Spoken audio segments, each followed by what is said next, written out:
Bom, Tá primeiro, bom, muito doutor. obrigado por você estar conosco aqui hoje, despendendo aí seu tempo tão precioso para conversar com a gente sobre esse tema, que eu penso ser um tema bastante atual, que é o testamento especial em tempos de pandemia. A gente vê que houve uma evolução aí, isso é muito dinâmico, né? E conforme a própria pandemia avançou, surgiram algumas situações muito interessantes, que é aquela situação decorrente da possibilidade de se elaborar um testamento por meios remotos, né?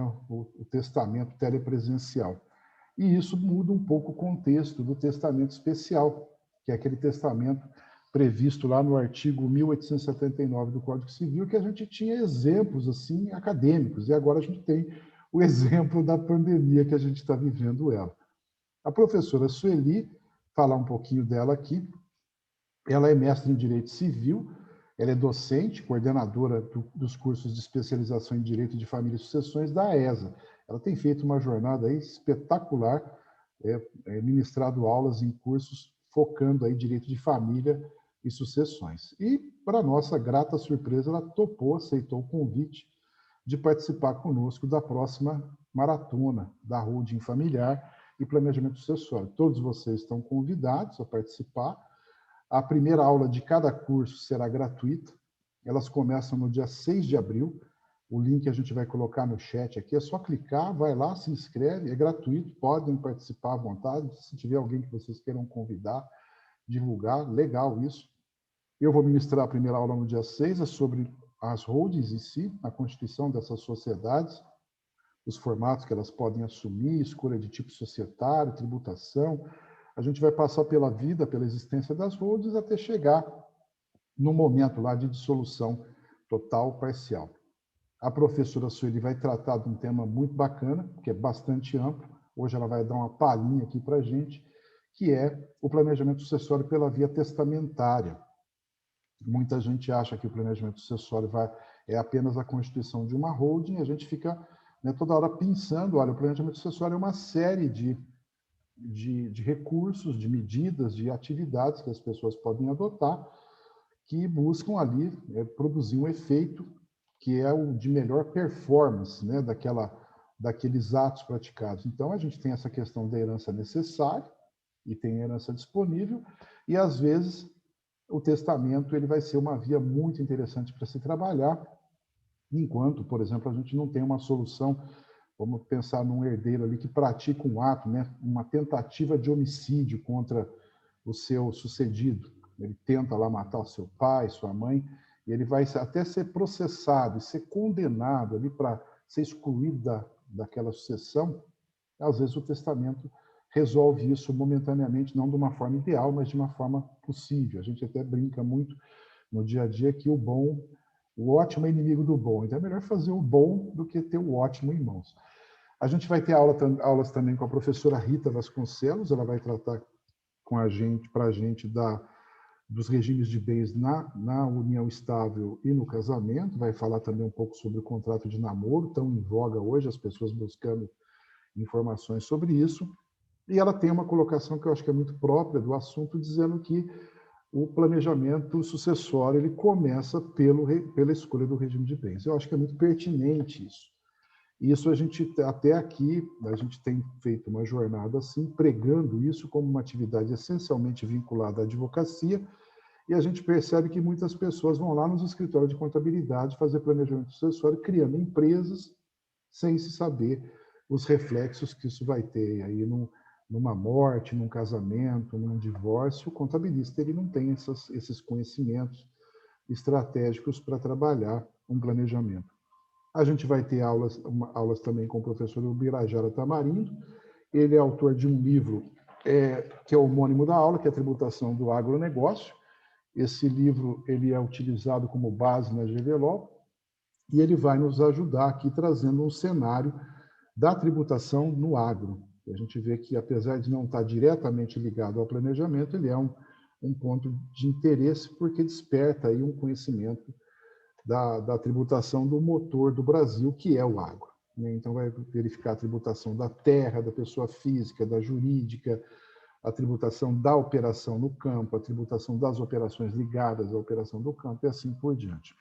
E a gente vai ter aulas também com a professora Mônica Cecílio Rodrigues, que ela vai tratar do inventário judicial e extrajudicial, seus aspectos essenciais e as estratégias ali de atuação. Aliás, depois de amanhã, hoje é 23, dia 24 e 25, ela vai dar uma aula assim para a gente sobre a figura do inventariante, que é uma atividade muito interessante. Muitos advogados e advogadas exercem inventariança da ativa, remunera bem. Eu sou inventariante da ativa em alguns casos, que eu acho muito interessante, são os mais conflituosos possíveis, aqueles que os herdeiros eles se matam no inventário se deixar, mas eles remuneram bem. E se a gente souber atuar e trouxer soluções para aquelas famílias que estão desagregadas, é bem interessante. Então, recomendo para a gente poder olhar isso como um ambiente de oportunidades. Tá? Então, ficam vocês convidados. O último webinar vai ser depois de amanhã e depois, já no dia 6, a gente começa aí a jornada da próxima maratona e vocês estão todos convidados e convidadas. Então, aqui, sem mais delongas, eu vou passar a palavra à professora Sueli, que já é conhecida de alguns de vocês, e peço que ela fique bem à vontade para nos passar aí as suas impressões sobre essa mudança, né, que a pandemia trouxe para o testamento especial, né, professora Sueli? Seja bem-vinda. Muito obrigada, boa noite a todos. Prazer aqui estar com vocês. Estou vendo aqui os rostinhos conhecidos, que coisa boa, muito feliz. E vamos falar um pouquinho acerca do testamento. Antes de mais nada, antes de falar do testamento especial, é importante demonstrar que a temática testamento ela é uma ferramenta do planejamento sucessório. Não é possível você fazer um planejamento sucessório sem pensar no testamento. Eu vejo ele como indispensável em qualquer modelo que vai se fazer, qualquer família que vai pensar em fazer um planejamento sucessório, o testamento ele é indispensável e requer aí um conhecimento técnico das formas, das disposições testamentárias, como dispor, o que nós podemos colocar em testamento, o que nós não podemos, quem é que pode testar, quem não pode, quem pode receber e quem não pode receber por testamento. Então, a temática envolve tantos outros assuntos. Notadamente, no período que nós estamos vivendo, se fala muito em planejamento sucessório e cogitou-se muito a questão de testamento nesse período. Como que eu vou testar num período pandêmico se eu não consigo me deslocar? Né? Inicialmente, quando começou a pandemia, notadamente, o isolamento ele era mais rígido e tabelionatos fechados, as pessoas não podem se visitar, nós não tínhamos como escolher uma forma ordinária de testamento, porque todas elas requerem aí a sua formalidade própria, bem como testemunhas, não é? Então, nesse período, como o doutor Zé Rubens comentou, nós temos um dispositivo do Código Civil, 1879, que trata do testamento hológrafo em circunstâncias excepcionais. O que é um testamento hológrafo? De próprio punho, particular, de próprio punho. E esse 1879, nós usávamos realmente como exemplos em graduação, pessoas que estavam aí num determinado local, numa mata, por exemplo, e ali no iminente perigo de morte, fazer esse testamento e depois ele poderia ter a sua validade. Então, nós relacionávamos essa hipótese de circunstância excepcional para pessoas que estavam em um local inacessível naquele momento, falava-se muito também estar em cativeiro, e ali, de posse de um papel e uma caneta, ela poderia fazer o seu testamento. Mas veja que o Código Civil, quando ele trata do testamento excepcional, 1879, ele dispõe que, em circunstâncias excepcionais declaradas no testamento, eu posso fazê-lo de próprio punho. Estou sintetizando o dispositivo, que esse testamento poderá ser confirmado pelo juiz. Então, nesse período pandêmico, começou-se, então, a pensar, mas como que eu vou testar? Como que eu posso utilizar da minha disposição de última vontade, notadamente porque a finitude tomou conta, né? Nunca esteve tão latente essa questão da finitude, e a nossa sociedade, que não tinha, ao menos, o hábito de testar, passou a olhar com outros olhos a questão da disposição de última vontade. E aí, esse testamento por circunstâncias excepcional, ele se encaixa no período pandêmico. Se encaixa notadamente naquele período que eu não consigo me deslocar, que eu sou do grupo de risco, não consigo receber ninguém na minha casa que possa ser minha testemunha. Nesse período todo, e nós teremos aí, como o doutor falou, muitos julgados aí no futuro acerca disso.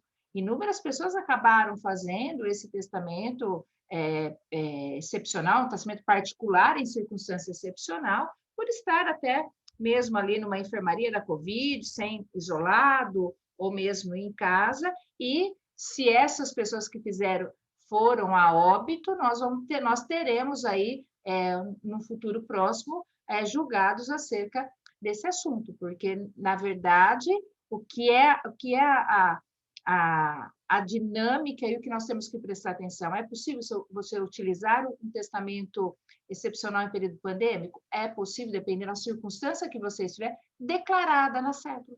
Então, uma pessoa comum, que não conhece o dispositivo de lei, que não conhece as regras de direito sucessório, tampouco de sucessão testamentária, ele pode até pegar um papel e escrever como ele gostaria de deixar à sua disposição de última vontade, mas talvez ele não coloque lá o porquê que ele está fazendo aquele testamento sem testemunhas e naquele momento. Então, nós temos que mencionar isso.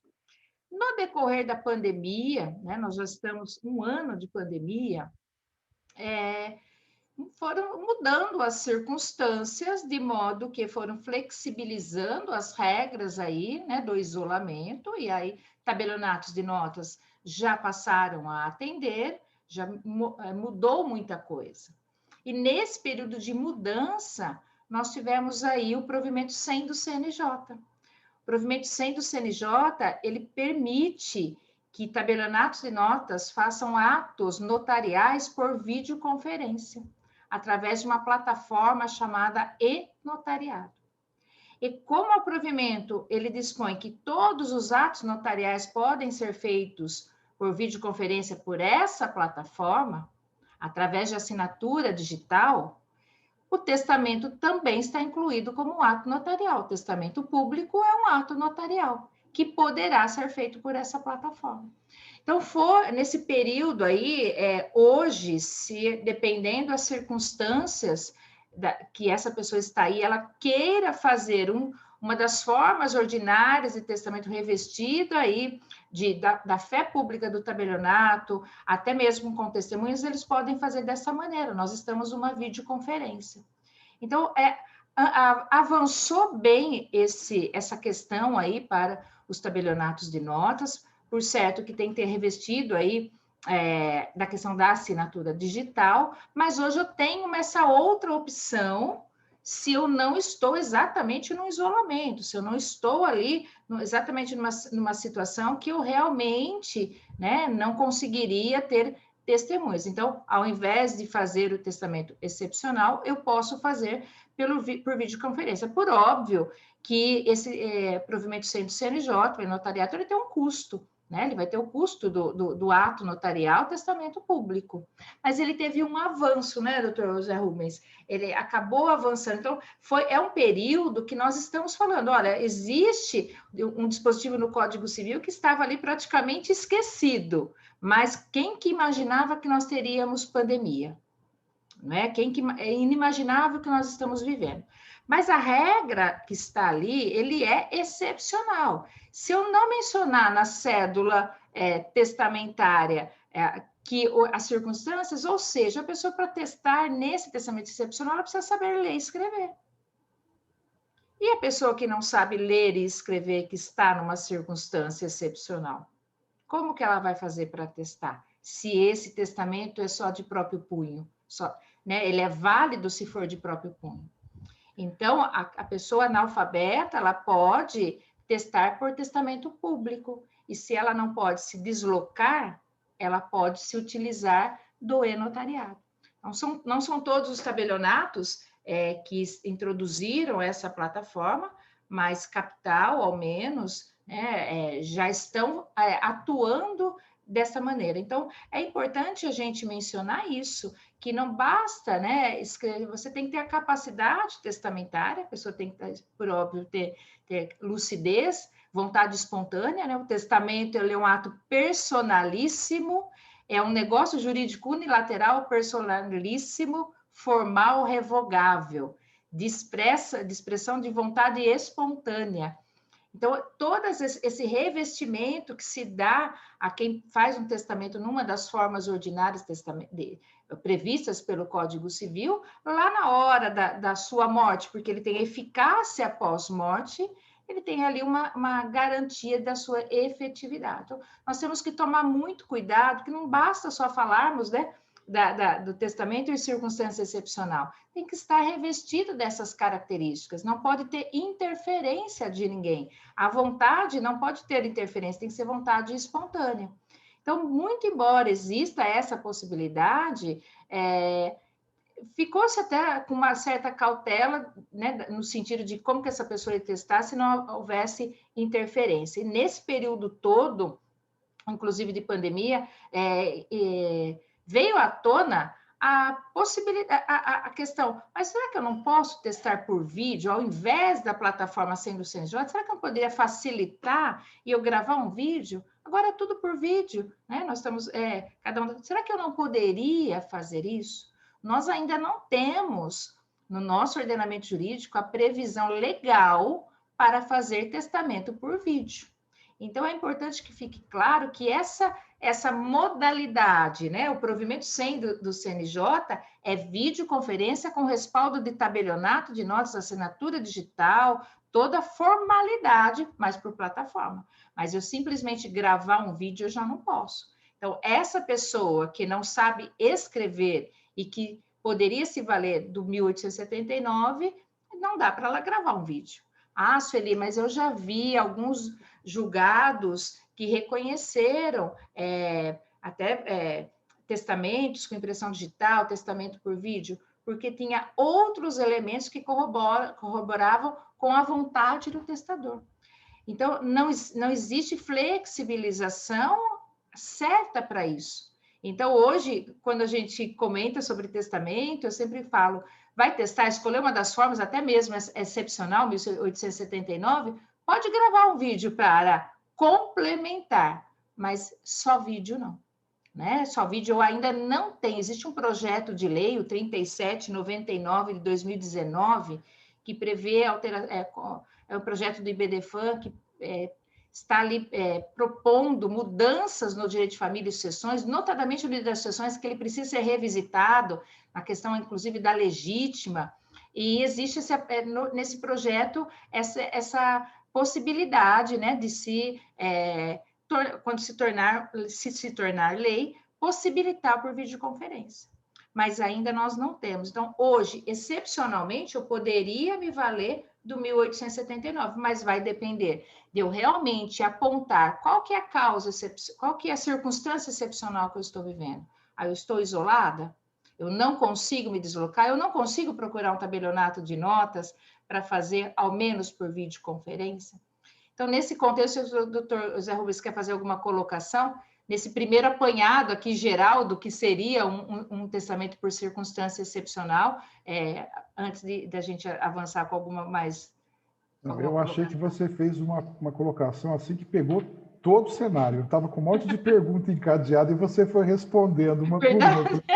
Vai ficar sem uma pergunta aqui, mas existe um ponto que são duas colocações que eu queria fazer. O artigo 1887, ele traz o princípio da taxatividade dos testamentos. Então, não adianta a gente querer inovar, trazer alguma coisa que seja novidade. Se a gente olhar hoje em termos de isolamento, se a gente tiver um aparelho desse aqui, a gente está conectado. Eu até, a semana passada, retrasada, eu conversei com o meu compadre, casado com a minha cunhada, e ele estava internado com Covid muito mal. Ele estava naquela posição pronada, ele quase foi entubado. Eu tenho um cliente que eu estou fazendo o planejamento sucessório dele, está ele e a esposa, os dois estão internados com Covid. E eu tenho conversado com eles. Então, esse isolamento ele é meio complicado hoje. Sim. E uma das colocações que eu faço para vocês, eu tenho feito uma comparação do Código Civil nosso àquele personagem, o Benjamin Button, do filme. A estranha história de Benjamin Button. Por que eu faço essa comparação? Porque o projeto do nosso Código Civil, ele nasceu em 1975. Ele foi redigido, o texto do Código, por uma pessoa fantástica que foi o Miguel Reale. Não o filho, mas o pai, o autor da teoria tridimensional do direito, aquele que a gente estudou, né, a teoria tridimensional através das suas obras. Tem uma que é um grosso volume, Filosofia do Direito. Mas quando ele escreveu em 1975, a gente via esse cenário, que a forma mais segura de se comunicar à vontade seria o meio escrito. E teria que o legislador exige ali a justificativa para tanto.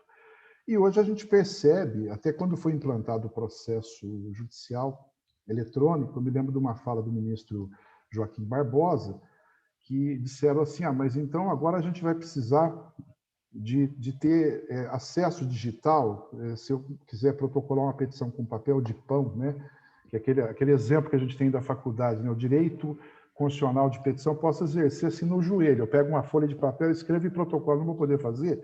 Eu lembro que ele fez uma colocação sobre o telefone. Eu falei, se eu souber utilizar isso aqui, e se eu tiver acesso por isso aqui, eu vou dar acesso a mais pessoas. Um cego, por exemplo, ele pode fazer uma petição verbalizada e protocolar, né? E assim, eu posso utilizar imagens, mas isso a gente está caminhando a passos muito lentos. E hoje há muita preocupação com a veracidade, né? A gente percebe o que o pessoal faz de meme aí na internet e a criatividade, né, dando saltos, porque você você edita uma fala, tira ela do contexto, ela ganha outra versão. Então tem todo um contexto aí de preocupação com relação a isso. Mas a gente espera que haja mudança. Agora, enquanto não há, eu acho que é muito bem colocado o que a professora Sueli fala, né? A gente, mas eu tenho visto que a jurisprudência tem contemporizado. Tudo bem. Como advogados, a gente não vai poder ficar orientando a fazer essas coisas erradas. Então, como advogados, nós vamos precisar de encaminhar as pessoas para fazer o testamento pelo cartório, o testamento público, que vai ser o meio que ela vai estar disposta a fazer e que ela poderá fazer tendo conexão com a internet. Agora, se ela falar, vou fazer o testamento hológrafo, se ela já está se conectando com a gente, por que ela não se conecta com o tabelião? Esse é um problema, que fica aí para vocês refletirem e para a professora também. Quem sabe ela tem alguma ideia a respeito disso. Mas eu acho que a gente tem esse cenário da pandemia. A pandemia traz essa inovação, que a gente até fica clamando aí por um avanço da legislação, uma modernização dela, porque o Código ficou adormecido de 1975 até 2001, quando ele foi votado, e aí ele veio com esse texto, né, um texto que ele é da década de 75. Vejam que o Código, o texto dele é anterior à Lei do Divórcio, que é de 77. Então, a gente tem ali um texto que, em alguns pontos, vocês vão falar, os mais jovens, as mais jovens, vão ter uma leitura de um código bem preconceituoso, né? Vejam lá a definição de casamento. É a união entre homem e mulher. Hoje não existe mais essa figura de casamento como casamento único, né? O casamento hoje pode se dar entre duas pessoas de qualquer sexo, não interessa mais. Então, a gente percebe que é o esforço nosso, de advogados, de advogadas, na atualização da jurisprudência. Isso também é uma coisa que a gente faz questão de reforçar, porque quem cria jurisprudência não são os tribunais. Somos nós, advogados, que levamos as teses, as questões, para que sejam debatidas e elas vão ser, então, sacramentadas ali naquelas decisões. Então, a gente vê, por exemplo, recentemente, há 2 anos, 1 ano e meio, 2 anos, o Supremo vem e coloca a união estável em equiparação com a família conjugal, a família decorrente do casamento, para efeitos sucessórios. Isso é um esforço que foi tomado aí pela advocacia que atua no campo de família e sucessões. Então, o nosso mundo hoje clama por isso, por inovações. E aí, a gente está falando com uma pessoa que está mega atualizada, que ela já está trazendo isso para a gente. Né? Lá no começo da pandemia, dá para fazer um testamento hológrafo? Dá. Vai ter valor? Vai. Hoje já dá para fazer assim, Sueli? O que você fala para a gente? Então, hoje nós estamos vivendo um período que cada localidade está de uma maneira. É, Cada localidade está com... Lógico, nós estamos aqui no estado de São Paulo, mas temos aqui colegas que estão de outros estados. Então, e mesmo nesse período, por exemplo, o testamento público, mesmo que não seja pelo e-notariado, né, é possível que o tabelião se desloque, mas a questão é de ter pessoas juntas, né, nesse período pandêmico, que a gente evita o contato, né? Então, dependendo da situação, hoje, era preferível fazer pelo provimento CNJ. Vamos pensar numa situação que é importante também a gente mencionar. O 1879 do Código Civil, ele só menciona isso, que é possível eu fazer um testamento de próprio punho em circunstâncias excepcionais, desde que mencionadas circunstâncias no testamento, que poderá ser confirmada pelo juiz. Então, vou ficar a critério do juiz. E se passar a pandemia, se passar a circunstância excepcional, o que eu faço? O testamento, ele continua a sua validade? Eu tenho que fazer outro? Como que a gente faria? O Código Civil não apresenta a solução, então ele é silente acerca da caducidade desse testamento se cessa a circunstância excepcional. O único dispositivo que nós temos que trata de caducidade de testamento é quando fala da caducidade de testamento marítimo aeronáutico, que são testamentos especiais feitos também, né, naquelas situações especiais relacionadas aí à função. E que, depois de retomar, né, em terra, se não aconteceu a morte, ele vale por 90 dias. Então, eu tenho que fazer um outro testamento na forma ordinária, no prazo de 90 dias, ou seja, ele tem uma caducidade de 90 dias. E esse testamento, ele não menciona ali. Então, existe um enunciado 611 do CNJ que orienta a aplicar a mesma regra para os testamentos em tempos excepcionais, né? O testamento especial.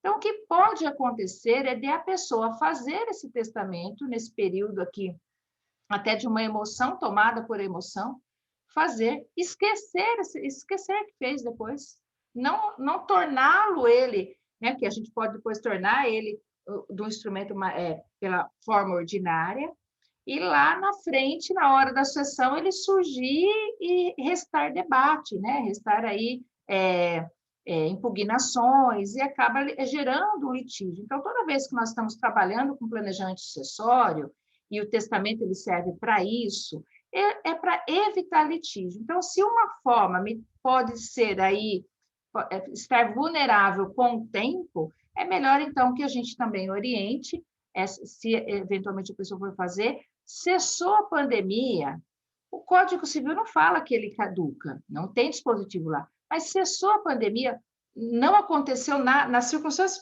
excepcional que você estava, cessou, transforma ele no ordinário, mesmo que você transforme ele num particular ordinário, com testemunhas, revestido. Por quê? Porque depois ele pode ficar guardado por 20 anos. Testamento, a beleza dele é que eu faço ele hoje, e ele pode surtir efeito daqui 20 anos com a minha morte. Pode demorar para acontecer essa morte. Então, como o testamento também tem que ter a questão da capacidade, testemunhas testamentárias, elas também têm essa reforça da sua vontade espontânea, talvez você fazendo sozinho pode ter mais questionamentos futuro, e aí a sua disposição testamentária acabar não surtindo efeito. Então, existe essa possibilidade. Então, se eu estou atendendo hoje, e dependendo o local que está, se está, né, se a pessoa tem essa condição, inclusive financeira, de fazer um testamento público,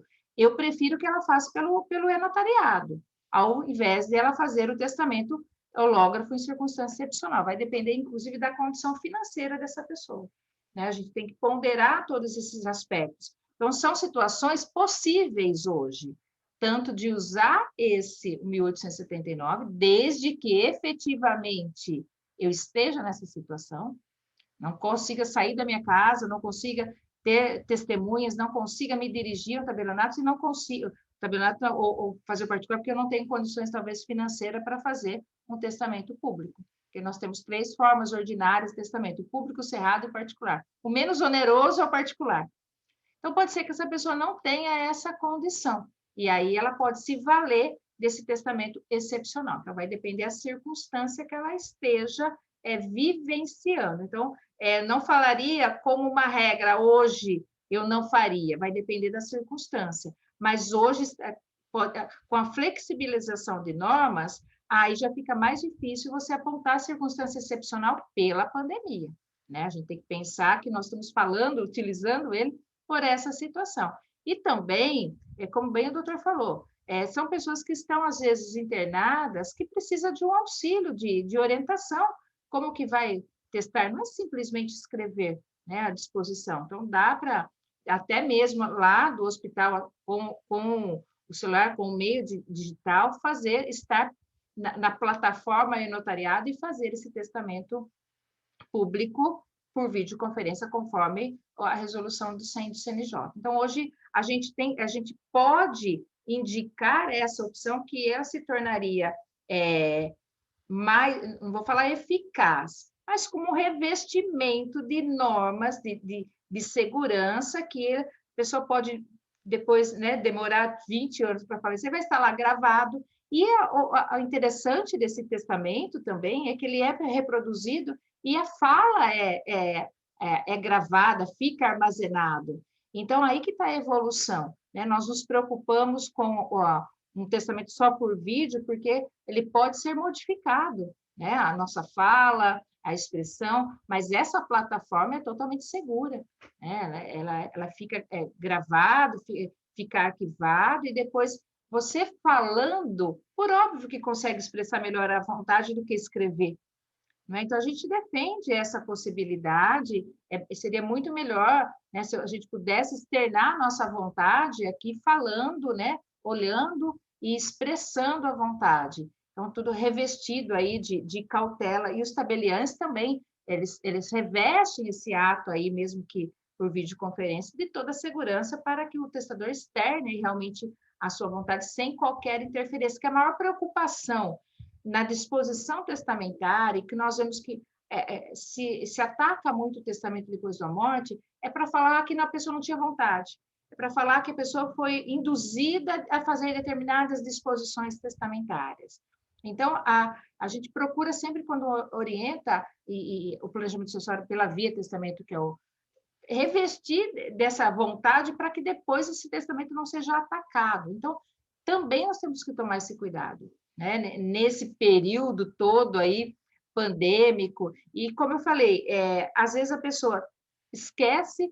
Sabe que eu vi o saudoso, já é saudoso Zeno Veloso, né? Eu aprendi o direito da sucessão testamentária, ele é o meu ícone aí na sucessão testamentária. Então, ele até comenta, já comentou um exemplo de uma pessoa que ele fez um testamento há muitos anos, né, no cartório que ele trabalhava, e depois a pessoa chegou lá, depois de alguns anos, falou, vou fazer um testamento. Ele falou, mas tem o outro. Ele falou, não, eu nunca fiz testamento. A pessoa esquece, né? Então, ela acaba esquecendo o que ela fez. E, às vezes, você faz um documento aqui, um papel aí simples, como é esse 1879, de repente passa o tempo, você perde esse papel, alguém guarda, e na hora da sua morte vem à tona, acaba arrumando uma certa confusão. Só estou colocando uma situação aqui para a gente tentar revestir aí na hora do atendimento, né? Se nós somos procuradas, existe a possibilidade? Existe, mas a pessoa tem que entender que é uma disposição de última vontade, né? Que depois, se eu oriento aí por cautela, ela transformar isso numa forma ordinária quando cessou a circunstância excepcional que ela apontou nesse testamento. Então, hoje, de fato, dependendo das circunstâncias, eu orientaria, né, se ela tem condições financeiras para isso, fazer o e-notariado, se ela não pode sair de casa, se ela não pode se deslocar, se ela não pode estar com outras pessoas, que é do grupo de risco,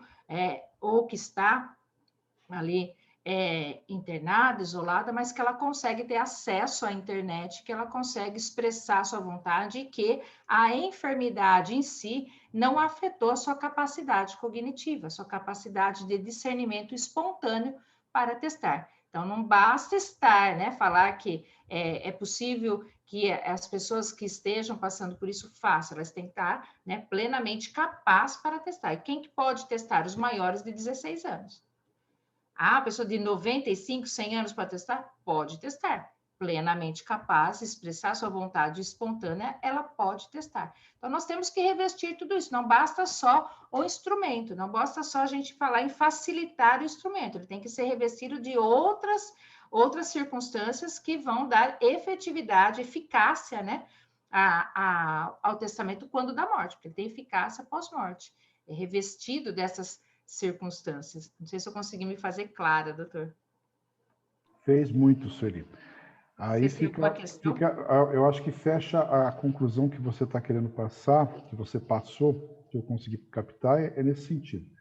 Eu faço o testamento público, se houver possibilidade, porque eu teria acesso ao cartório, e não tendo essa disponibilidade, ou não escolhendo esse testamento público, eu faço o hológrafo lá na minha vida reservada, porque eu não tenho, por exemplo, estou no isolamento social, não consigo testemunhas para assinar, mas correndo o risco aí de sofrer uma não aceitação. Eu queria ver se o pessoal aqui tem alguma pergunta para fazer, para a gente também estabelecer um contato aí com vocês. Se vocês tiverem alguma questão, fiquem à vontade. E esse, enquanto o pessoal está perguntando, e esse testamento excepcional foi, eu até comentei já, mas ele é só para quem sabe ler e escrever, né? O cego só pode assim, testar para o público. Hoje em dia é curioso isso, porque a gente tem algumas coisas, foi essa semana, a gente retirou um mandado de levantamento judicial para dar entrada no Banco do Brasil, e a gente olhou, falou, como estava fechado até a semana passada, foi quando a gente pegou, falou, vamos mandar o documento por e-mail, né? Escaneia e manda. O banco aceitou. Agora ele pediu para a gente o formulário, que é para reproduzir no formulário os dados da conta. E a gente mandou por e-mail e a gerente falou, não aceito escaneado, tem que ser o original. Eu falei, bom, vamos cumprir o capricho aí do gerente do banco, para ele poder fazer o pagamento. Mas, em termos de testamento, o 1879, ele é muito claro, ele fala que tem que ser de próprio punho. Então, não adianta eu usar um celular, eu usar esses programas que eu falo e há uma transcrição imediata do que eu estou falando, porque eu não vou conseguir assinar. E se eu fizer isso por computador, imprimir e assinar, não é hológrafo. Então, o formato não está sendo obedecido. Eu tenho que observar muito isso. Lembrando, o código foi escrito lá em 1975, no tempo da máquina de escrever, né? Não tinham esses programas sofisticados com o Google, da Microsoft, do Office, que você dita e transcreve simultaneamente, né? Exatamente. Ele é hológrafo e autógrafo, né? Tem que escrever e assinar. Nós teremos várias jurisprudências no decorrer aí, com toda certeza, mas, como o doutor falou, é antigo, tem que modernizar, a gente sabe, a gente tem que acompanhar. O que nós estamos vivendo agora, essas questões por videoconferência, ela veio para ficar, né? Mas, quando é uma disposição de última vontade, tem sim que ser modernizado, tem que ser, né, acompanhar a evolução da sociedade, mas tomar toda a cautela também, né? Porque é uma disposição de última vontade. Não estou mais aí para falar, né? Para confirmar. Então, ele tem. Por isso que o testamento, muito embora, né? Vindo mais dos outros códigos civis, ele é revestido de toda formalidade, né? Porque é uma disposição de última vontade. O legislador quer garantir a lisura e a vontade espontânea de testar, sem qualquer interferência, né? Sem qualquer pressão, aí, coação para testar. Então, é bem interessante e a gente também fala, né? Você vai testar por essa forma, você tem que ter caneta e papel na mão também, né? Tem que ter toda essa situação. Então, de repente, a pessoa prefere e ela tem mais condições aí de fazer, e tem essa opção agora pelo e-notariado, né? Então, acho que avançou, veio também para ficar, é uma inovação, acho que o Brasil é o primeiro a ter uma plataforma, né, por videoconferência em atos notariais, Então, eu acredito que tenha vindo para ficar essa possibilidade. Tem uma pergunta aqui, Sueli, do Rodrigo Marinho, se existe algum padrão definido desse testamento excepcional de última vontade para resguardar o seu propósito, ou isso se dá com a descrição detalhada das circunstâncias que levaram à sua realização. Esse testamento, Rodrigo, para que ele... O legislador declara que eu tenho que fazer um testamento, eu posso fazer um testamento em circunstâncias excepcionais de próprio punho, apontando a circunstância, que esse testamento poderá ser aprovado, poderá ser determinado o seu cumprimento pelo juiz. Eu estou falando com as minhas palavras. Então, se eu não apontar a causa, ele não vai ser reconhecido. Tem julgado já de documentos particulares, dizendo, olha, vou falar também de uma maneira bem simples, estou deixando uma casa para o José e assino. Não tem validade, porque ele não está dentro de nenhuma das formas ordinárias de testamento. Tampouco na forma excepcional, porque não está apontando lá o porquê que ele está sozinho num instrumento deixando para o José. Por que que ele não tem três testemunhas, que o testamento particular, o Código Civil dispõe para ter pelo menos 3 testemunhas. Nós colocamos 5, né, doutor Zé Rubens? 5, 6, né? Porque a testemunha no testamento particular tem uma finalidade muito própria, né, Sueli? Se elas morrerem, o testamento não se confirma, exatamente. Né? Então, o requisito desse testamento é fazê-lo de próprio punho, assiná-lo e mencionar no corpo do testamento a circunstância que te levou a fazê-lo, uma circunstância que será justificada de modo que, olha, eu não consigo sair daqui, eu não consigo receber testemunhas, eu não consigo, e eu quero fazer, eu tenho autonomia da vontade, eu quero testar. Então, por esse motivo, eu estou fazendo o testamento sem testemunhas. Então, tem que estar no corpo do instrumento. Ok? Rodrigo, deixa eu ver aqui sobre. Tem uma pergunta também do Alexandre. Ele gostaria de saber sobre a possibilidade do efeito de se juntar ao testamento um laudo médico de sanidade mental do testador. Sim. Eu sempre oriento, Alexandre, quando não é requisito, e nenhum dispositivo do Código Civil que trata de sucessão testamentária está falando que para provar, eu tenho que provar a capacidade com laudo médico, em nenhum momento.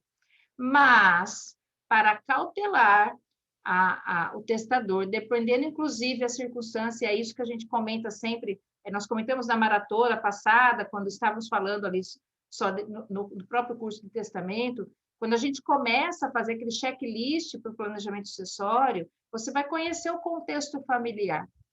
E conhecer o contexto familiar do testador, e dependendo das circunstâncias que ele se encontra, você vai orientá-lo a, por cautela, acostar um atestado médico que confirme a sua capacidade de testar, a sua capacidade aí de você estar lúcido, a capacidade espontânea, porque tem pessoas que tomam medicamentos, e aí tem pessoas que, às vezes, têm alguma enfermidade que lhe retira a locomoção, que tem certas dificuldades, que vive internado, enfim, faz diversos tratamentos, tem diversas doenças por óbito.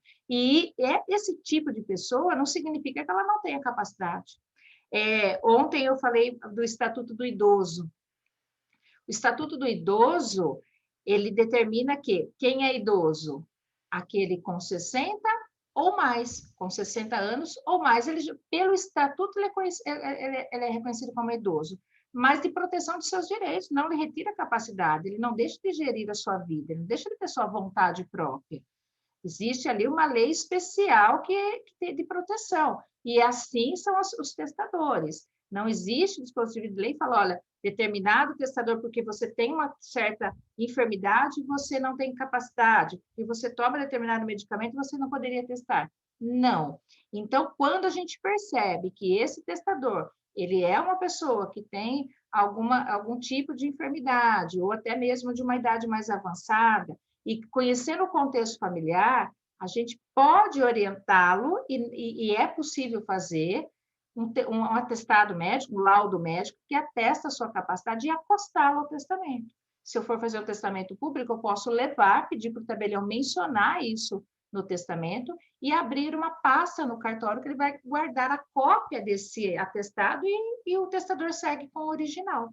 Então, é uma maneira, é uma cautela, tá? Então, que fique bem claro que não é requisito de lei, mas como o planejamento sucessório, ele não é pronto, não existe, né, nada igual, não existe testamento igual, não existe pessoas iguais, não existe família igual, a gente consegue aí no atendimento já sentir essa necessidade para evitar, porque a primeira coisa que uma família, principalmente uma família, o contexto familiar complicado, e dependendo da disposição testamentária, a primeira coisa que eles vão atacar é a capacidade do testador. Para quê? Para dar nulidade do testamento e perder toda, né, a sua eficácia aí e voltar tudo para a sucessão legítima. Então, a gente, se nós estivermos, né, na orientação do planejamento sucessório, é uma questão que nós temos que ficar atenta e orientar. Então, não é requisito, mas cautela.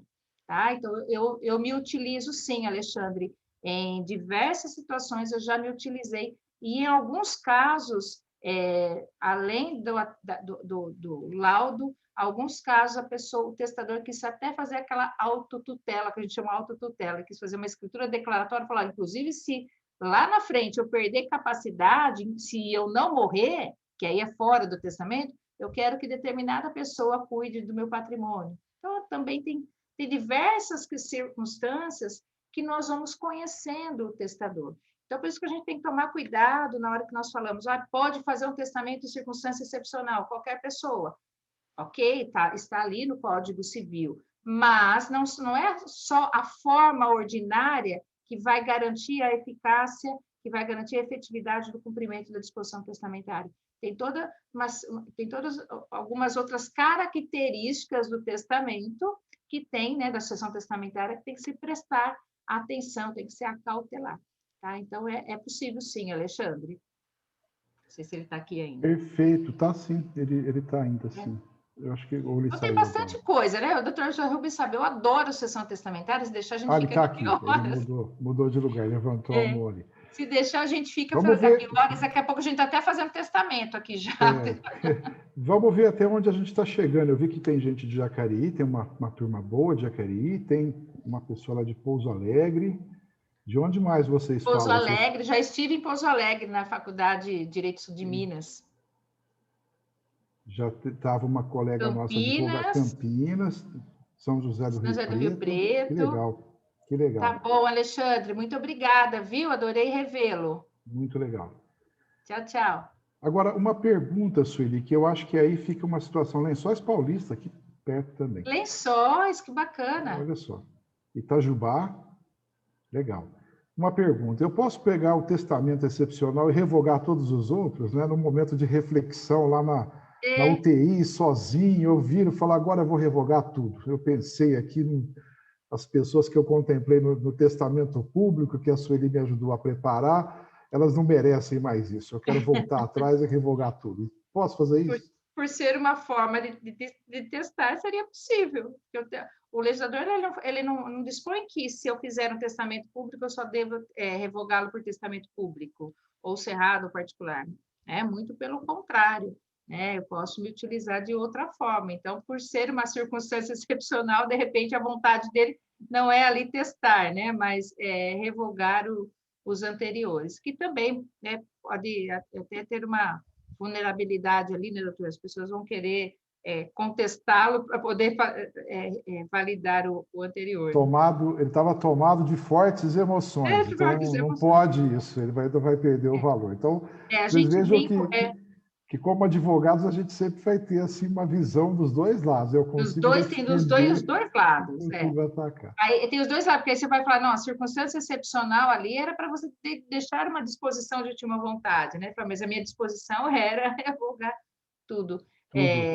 Tem bastante coisinha. A gente tenta levar de uma maneira leve, né? Brincando um pouquinho, mas a sucessão testamentária, que você está tratando da morte, a pessoa tem que ser desprendida, né, para poder pensar na sua morte, pensar para depois, que vai acontecer depois, é uma organização. Então, fique também aqui consignado que quando nós tratamos de planejamento sucessório, quando nós estamos aí, no caso que vai começar uma maratona do planejamento sucessório, terá vários instrumentos do planejamento sucessório, o foco é revestir o instrumento inteiro, né? Estudar, porque quantas vezes você não depara com um procedimento de inventário que tem testamento, você não consegue entender o testamento, você não consegue entender o que a pessoa quis deixar, não tem. Às vezes precisa ser interpretado, né, a disposição testamentária. Então, quando nós falamos testamento, além da forma, né, porque toda vez que eu vou verificar se a pessoa tem capacidade, se aquela pessoa que ela quer deixar o testamento pode receber por testamento, aí eu vou ter que indicar uma forma para ela testar. Então, não é livre, tem as formas específicas para o Código Civil. Então, a forma é de suma importância, por óbvio, mas tem outros fatores que revestem todo esse instrumento para que ele realmente, né, como um negócio jurídico unilateral, personalíssimo, ele surte a sua eficácia pós-morte que reproduza a real vontade do testador, sem que cause ali litígio, sem que ele seja impugnado de maneira que ficou vulnerável. Então, a gente trabalha no planejamento sucessório por testamento, revestindo tudo aí, tratando como a gente coloca as disposições testamentárias, inclusive para que o testador não fique toda hora trocando, mudando o seu testamento, né? Por óbvio que é possível ele revogar a qualquer momento, mas a gente, na sessão testamentária, eu falo que é muito diferente da sessão legítima, porque a gente tem que pensar para o testador, né? Nós temos que pensar lá na frente. Então, nesse período aqui, né, considerando a nossa temática, essa pessoa vai fazer correndo, né, doutor? Pode ser até que ela faça o testamento na forma certinha, mas aí a disposição que ela faz não vai dar certo. Mas aí, para quem ela vai deixar, não vai conseguir receber por não ser pessoa legitimada a receber por testamento. Então, por que eu estou falando isso? Da importância do nosso papel aí, né, como profissionais do direito, na orientação de um planejamento sucessório. Se todos nos procurassem para saber, mesmo que à distância, mesmo que de maneira aí remota, mesmo que com o celular na mão, olha, eu quero fazer esse testamento por circunstância excepcional, ou quero fazer ele por notariado, o que eu posso deixar, como que eu posso deixar, para quem que eu posso deixar, isso é muito importante também. E pegando ali o gancho do Alexandre, né, para revestir o testador dessa segurança aí, é muito importante também.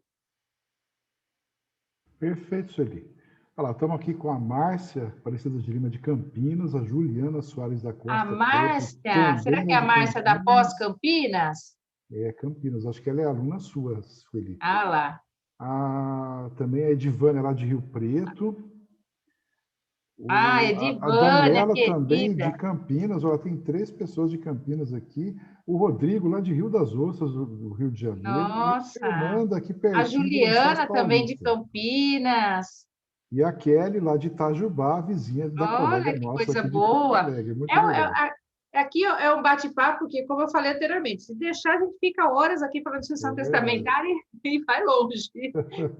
Mas que bom revê-los. A Edivânia estava conosco lá em Jacareí. Que coisa boa, prazer revê-la.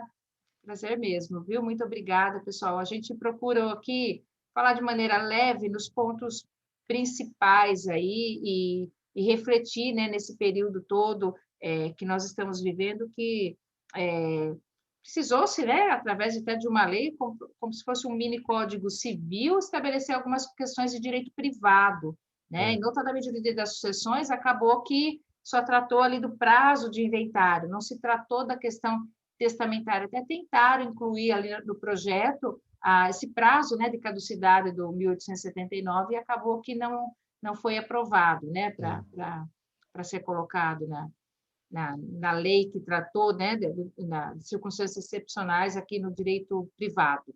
Então, é importante a temática, né? A gente é um respaldo, né? O planejamento sucessório hoje ele tem sido um campo aí, e quem não gosta da legítima como está, quem não gosta da concorrência sucessória de cônjuge e companheiro como está, ele precisa testar. Então, a gente tem, né, por isso que eu falo, tem inúmeros fatores a serem ponderados aí no testamento. Não sei se alguém tem mais alguma pergunta para fazer aqui para a professora. Cristiana, estou vendo a Cristiana. Cristiana, parece que ela está Helena levantando a mão aí. Quer Magalhães. fazer alguma pergunta, Cristiana? Aproveitando o ensejo, pessoal, como nós falamos de forma, é importante também a gente falar que toda vez que comenta sobre testamento, as pessoas falam, mas eu não tenho nada para deixar, tenho pouca coisa. O testamento não é sinônimo de riqueza, de disposição patrimonial de muita coisa. Não, é um instrumento que pode, inclusive, ter disposições não patrimoniais, que pode ter questões existenciais. Então, ele serve para inúmeras situações. Nós não vamos ficar presos à disposição, deixa testamentária patrimonial, né? Você pode nomear um tutor para o seu filho por testamento, nomear um curador especial para administrar os bens do seu filho por testamento.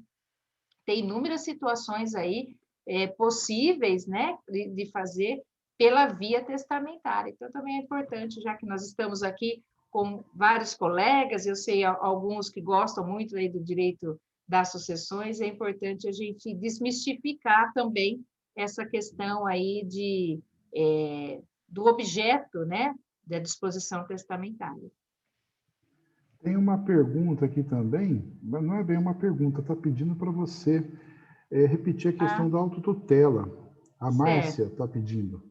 Então, o que é nós não temos dispositivo de lei, né, que prevê essa possibilidade. O que é possível fazer e o que muitas pessoas têm feito? Então, por exemplo, eu vou dar como exemplo, uma pessoa, ela tem alguma enfermidade e ela já tem, por exemplo, pode ter um diagnóstico, daqui 5 anos pode ser que você tenha um Alzheimer. Vamos imaginar esse tipo de pessoa. E aí, ela sabendo disso e sabendo que os familiares dela não têm sequer contato com ela, não tem um relacionamento bom, mas tem um relacionamento até com um terceiro, né? Às vezes já tem até um cuidador, que tem alguma pessoa que cuida das suas coisas. Estou dando um exemplo simples.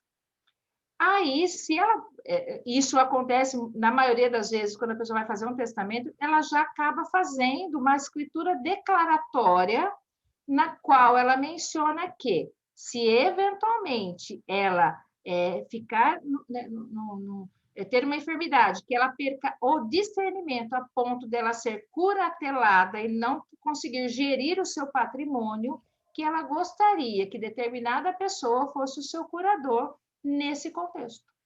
Então, ela vai expressar uma vontade anterior, né, que, por óbvio, vai ter que entrar com uma curatela, mas se ela já expressou ali quem que ela gostaria, quem ela confia para cuidar do seu patrimônio. Então, isso aí não tem nada a ver com a questão das diretivas de última vontade, na questão de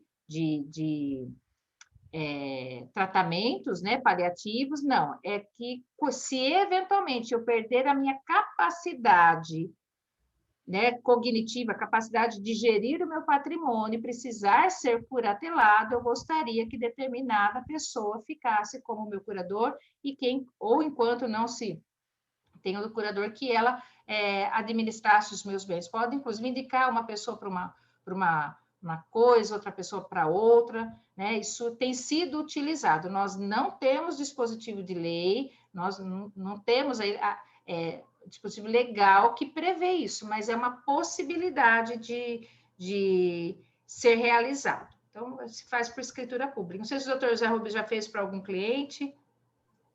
Não fiz, ainda não tive essa possibilidade. Eu já tive por escritura pública e já tive, há muitos anos, uma pessoa que quis deixar por escrito essas questões. Ele não estava dispondo de nada, não estava fazendo nada, não era o testamento excepcional, não era isso. Ele estava fazendo ele escreveu, ele falou, olha, se eventualmente eu perder a minha capacidade, de modo que, inclusive, eu não quero ser internado numa clínica de repouso, eu não quero ficar na minha casa, eu quero que determinada pessoa cuide.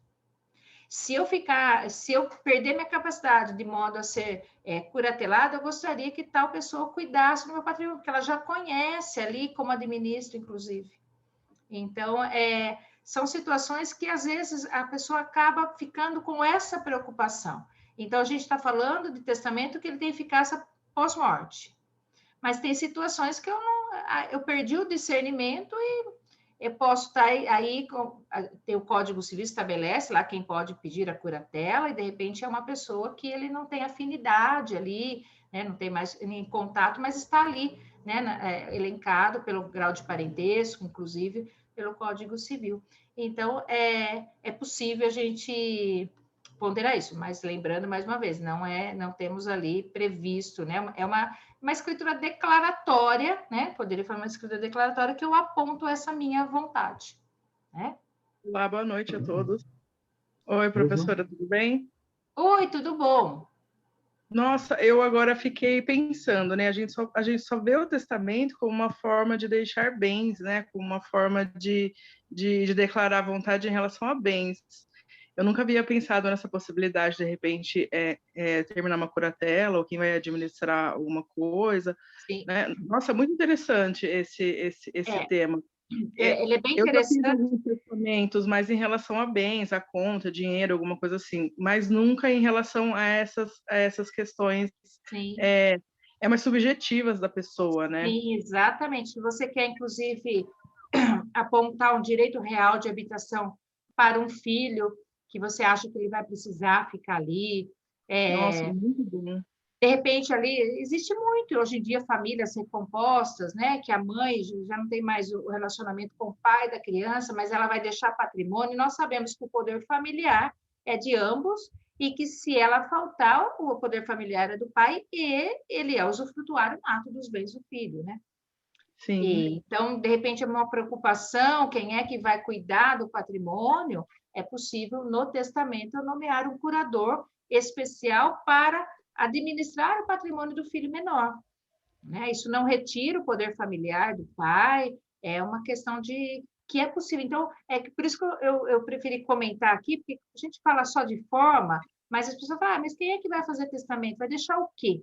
Tem inúmeras Sim, situações, né? com Tem certeza. inúmeras situações aí para se pensar, até mesmo companheira tem direito real de habitação, mas a gente sabe da celeuma que contra, se eu não reconheci a união estável, uma série de coisas, né? E depois filhos, às vezes, só do falecido, acaba discutindo, até demonstrar, até permanecer, ela pode ali ser, pedir, né? Eles pedirem a reintegração de posse de determinado bem, até ela tem que entrar com uma manutenção da posse para garantir o seu direito real de habitação. Então, poderia já o testador, se ele quiser, não precisa nem deixar nada para ela, mas só falar, olha, realmente é união estável, realmente eu gostaria que, inclusive, ela exercesse o direito real de habitação ou usufruto de algum determinado bem, né, dependendo do contexto patrimonial dessa pessoa. Então, a gente sempre faz a gente faz um link testamento patrimônio.